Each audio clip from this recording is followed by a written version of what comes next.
This video will change your life. It will help you improve your friendships and your career and your relationships, because there is one thing that determines how fulfilling our lives are. It's the same thing that determines how successful we are. It's the way you talk to yourself. I'm not talking about some vague, mystical concept. I'm talking about the literal conversations that you have with yourself. The two-person dialogue that you have back and forth between your thinking self and your feeling self. Now let me explain that. If you've read Thinking Fast and Slow by Daniel Kahneman, he talks about two completely different ways that the brain processes information. He calls them System 1 and System 2. System 1 is the unconscious and emotional feeling process, and System 2 is the rational, logical thinking process.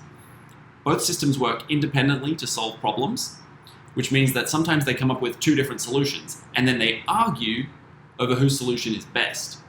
You experience these arguments as anxiety, as worry, as stress. Now, there's a medical procedure that supports this theory. When surgeons sever the bundle of nerves that connects the two brain hemispheres, what they find is that patients develop two different personalities that exist at the same time, with different beliefs and different desires. It's like having two people in one body who aren't able to communicate with each other. Sometimes one of their hands actually fights the other hand while it's trying to do stuff. This is called the split brain phenomenon. Now, when scientists try to explain this phenomenon, they look at it as if the person's identity has been split in two. But what if that assumption is incorrect? What if each one of us is already two independent entities in one brain? System 1 and System 2, the thinking self and the feeling self. And what if the surgery has simply cut the line of communication between those two entities? Think about it. Have you ever had trouble sticking to a new habit that you've tried to develop? Have you ever had trouble focusing on one thing, instead getting distracted, getting pulled towards another thing? Have you ever felt like something inside you is fighting you when you try to get fit, create art, start a podcast, write a song, promote your work, start a business? There's part of you that doesn't want you to achieve those goals. It works against you. And you cannot achieve that goal until you figure out how to communicate with that part of you. You have to figure out what it's afraid of and what it wants. I've been coaching people for 8 years now, and I've used this knowledge to help people completely transform themselves from powerless victims of this difficult world into powerful individuals who command influence over an easy world. And I went through the same transformation myself.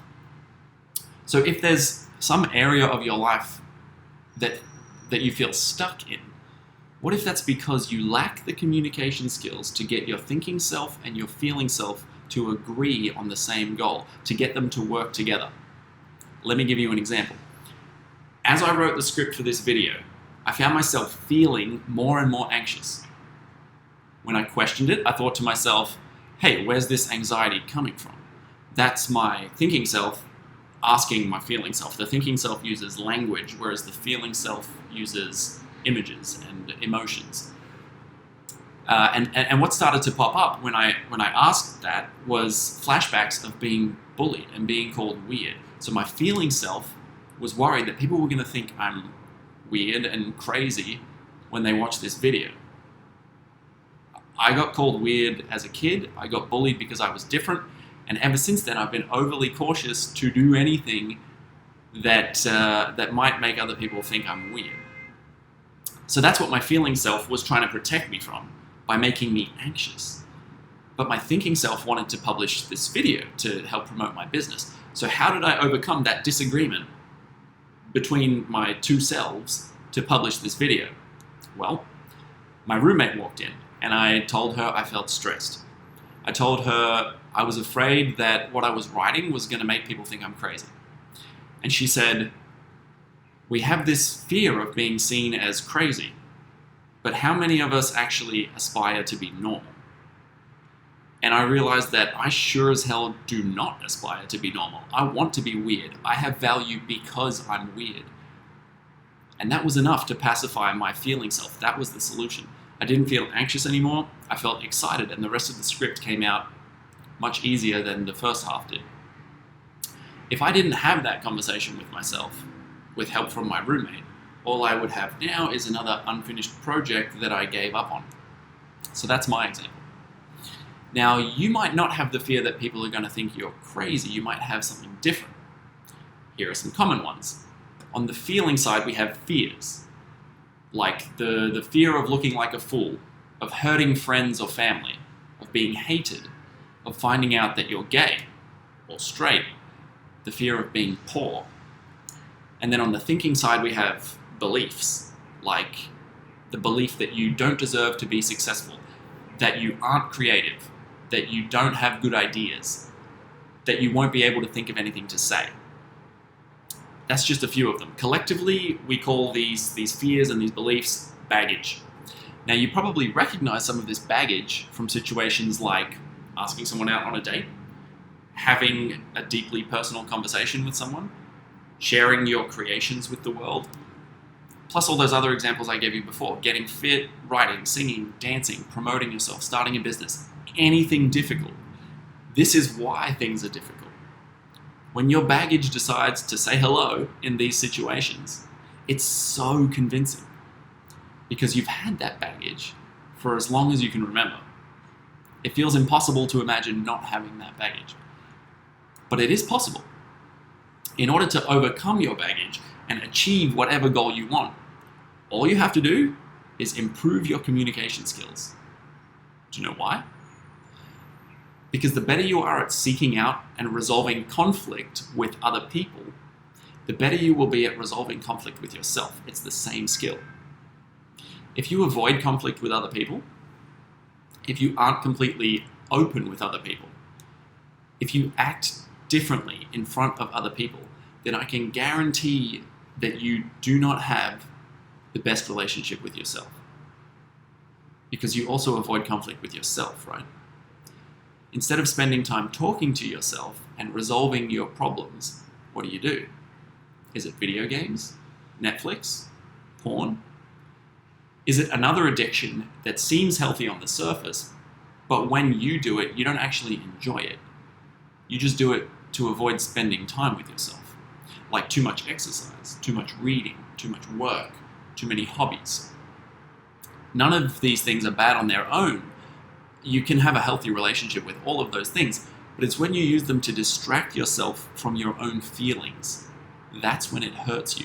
That's when it keeps you stuck where you are. So this is what a good coach does. They help you improve the way you communicate and connect with other people in order to improve your relationship with yourself. That is how you improve every aspect of your life. So what if this is the reason you're not as successful as you want to be? What if this is the only reason why your relationships aren't as fulfilling as you want them to be? What if you can't reach the next level of success in your career, in your relationships, in your art, until your two selves agree on the same goal, until you develop the communication skills to resolve your own internal conflicts? Does that make sense?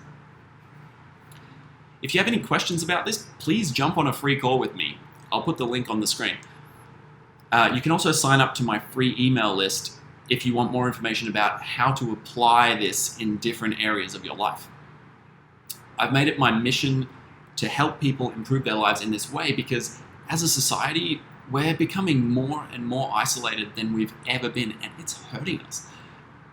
So when you learn this stuff from me, please share it with other people. In this video, I explained the big picture concept of how to be more successful in any area of your life. But if you want the little picture, practical advice on how to apply this concept in any situation, you can get that by signing up to my free email list or jumping on a free call with me. Any questions? You know where to find me.